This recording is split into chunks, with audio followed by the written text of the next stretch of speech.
Deux chats en Amérique, une histoire de Misha Damjan. Un chat noir somnolait en se chauffant au soleil. Il rêvait de mulots bien gras, car des mulots dans sa rue, il n'y en avait pas.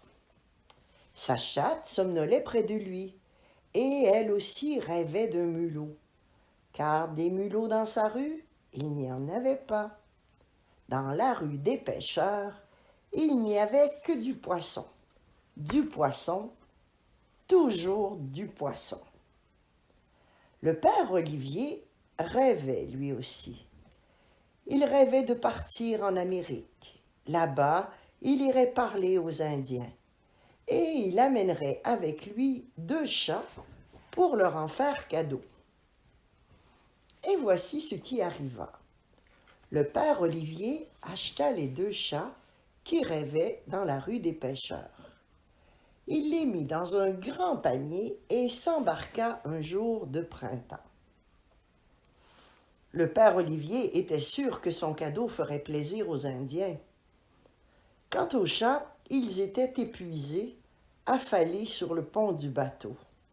Et ils ne connaissaient pas les projets du père Olivier. Le capitaine du bateau comptait sur les deux chats pour chasser les rats qui grignotaient les provisions. Mais les deux chats n'en avaient pas du tout envie. Ils détestaient le roulis et toute cette eau autour d'eux. Et quel abominable mal de mer! Le bateau allait vite, mais c'était quand même un long voyage. Le père Olivier essayait de faire manger ses deux chats. Parfois même, il leur grattait la tête. Ils aimaient ça autant que des chats peuvent aimer quelque chose quand ils ont le mal de mer. Puis ce fut l'été, et un beau jour, le bateau arriva dans une crique. C'était l'Amérique. Le père Olivier prit ses deux chats et les marins le conduisirent à terre dans une barque. Ses amis indiens l'attendaient. Il leur souhaita aimablement le bonjour et leur donna les chats. Les deux chats trouvèrent leur nouveau maître très étrange. Quelle drôle de coiffure! Et quelle musique bizarre ils faisaient avec leurs gros tambours! Ils dansaient tout le temps et avec le visage peint de couleurs criardes pour terroriser leurs ennemis. Ils n'avaient pas la même tête que les pêcheurs du port. Ce que les chats leur trouvaient d'amusant, c'était leur coiffure en plumes de toutes les couleurs. Les plumes, elles chatouillaient, c'était très agréable. Mais pour les chats, ce qui était encore plus agréable, c'était de rester près du feu quand les tambours s'arrêtaient et que les Indiens fumaient leurs pipes. Et ce qui était vraiment le plus agréable, c'était de s'asseoir dans les cendres du feu éteint. Heureusement pour les chats, les Indiennes, les squaws, s'occupaient d'eux. Ce n'est pas les guerriers avec leurs tatouages qui les auraient pris sur leurs genoux pour les gratter. Mais ça, les squaws le faisaient. Elles aimaient les deux chats parce que leur fourrure était douce et souple et parce qu'ils se laissaient volontiers câliner.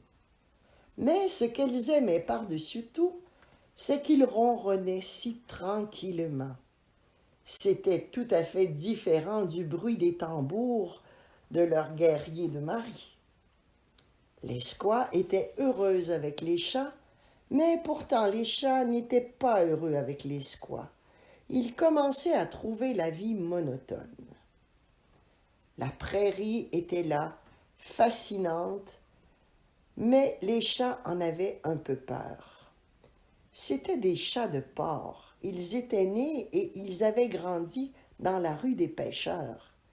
La prairie leur paraissait inquiétante. Un jour, pourtant, poussés par l'ennui et aussi par la curiosité, ils commencèrent à explorer les environs. Ils flairèrent toutes sortes de terriers et trouvèrent que leurs habitants sentaient bon. C'étaient des mulots, leur grand rêve. Quand les deux chats eurent reconnu leur terrain de chasse, ils se mirent à guetter patiemment, comme le font tous les vrais chats. Chacun devant un terrier, l'un ici, l'autre là. Ce jour-là, alors que les deux chats avaient attrapé leur premier mulot, s'en étaient régalés, s'en léchaient les babines, il se fit tout à coup une grande agitation dans le camp des Indiens. Le bruit courait partout. Les bisons remontent vers le nord, suivons-les. C'est ainsi que le lendemain matin commença le grand voyage des peaux-rouges.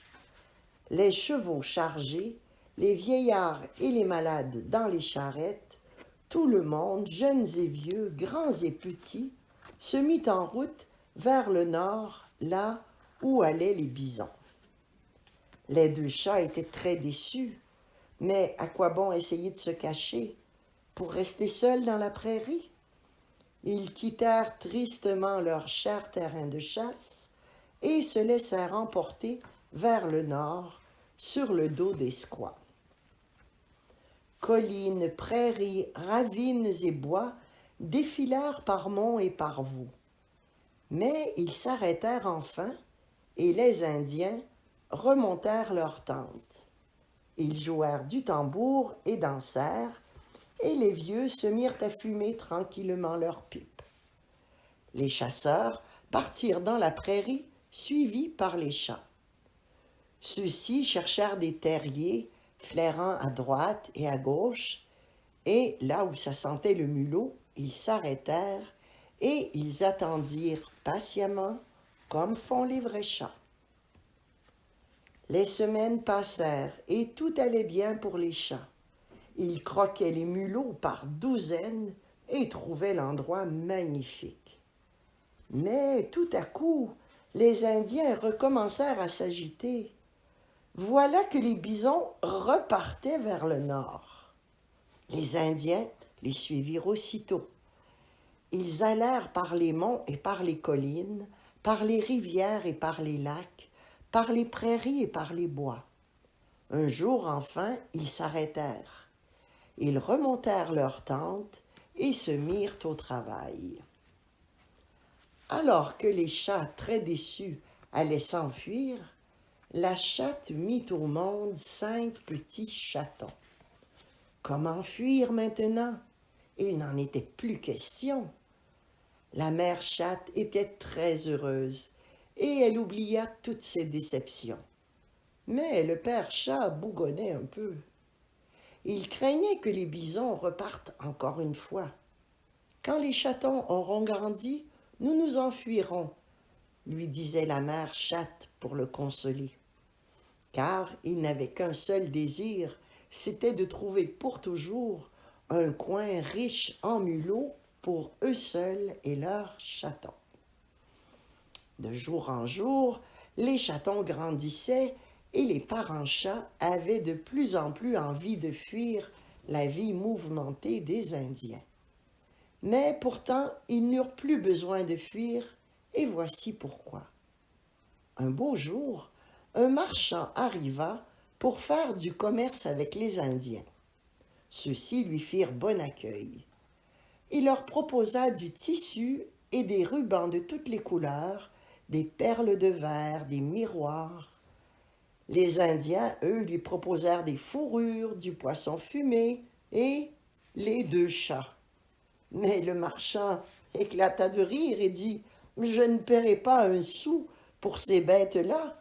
Qu'est-ce que vous voulez que j'en fasse? » Il ne savait pas encore que les chats font la chasse aux souris. Alors les Indiens lui contèrent l'adresse et la rapidité des chats pour attraper les souris et les rats. Mais le marchand les écoutait avec l'air de ne pas les croire. Alors le chef de la tribu le conduisit au terrain de chasse des chats. Et voilà, chacun d'eux venait d'attraper une souris. C'était juste ce qu'il fallait faire.